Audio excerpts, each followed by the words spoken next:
নমস্কার, আমি প্রতিমা ঝুলি থেকে আপনাদের নারকেলের নাড়ু করে দেখাচ্ছি। লক্ষ্মী পূজার স্পেশাল।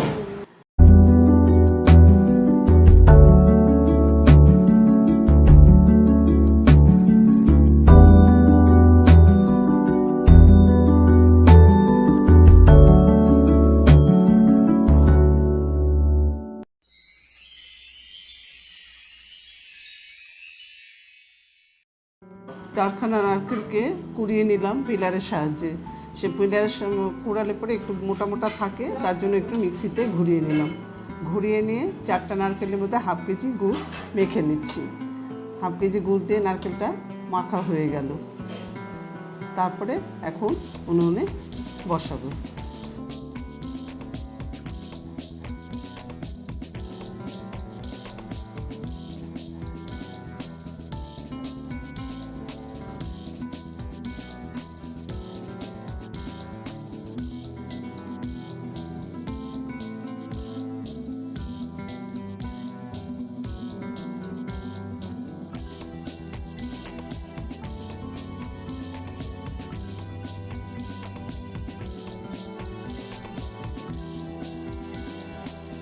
ভালো করে গুড়টা মেশানো হয়ে গেল।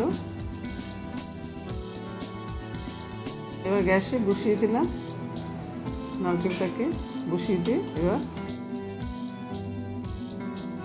নেড়ে নেড়ে পাক আনাবো যতক্ষণ না কড়াইতে একটা শোষো শব্দ বন্ধ হবে আর কড়াই থেকে উঠে আসবে। যখন কড়াইতে আর লেগে থাকবে না, বেশ উঠে আসবে, তেল ছাড়বে, তখন পাক এসে গেল। আর একটুখানি নিয়ে ছোটো করে গোল করে দেখতে হয় যে পাক এসেছে কিনা।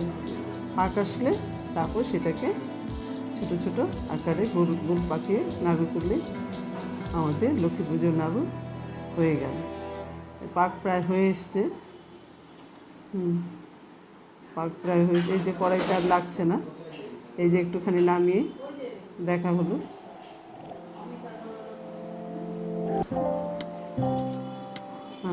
সুন্দর পাক এসে গেছে। এবার এটা গোল গোল করে পাকালে পরেই আমার লক্ষ্মী পুজোর নাড়ু হয়ে গেল।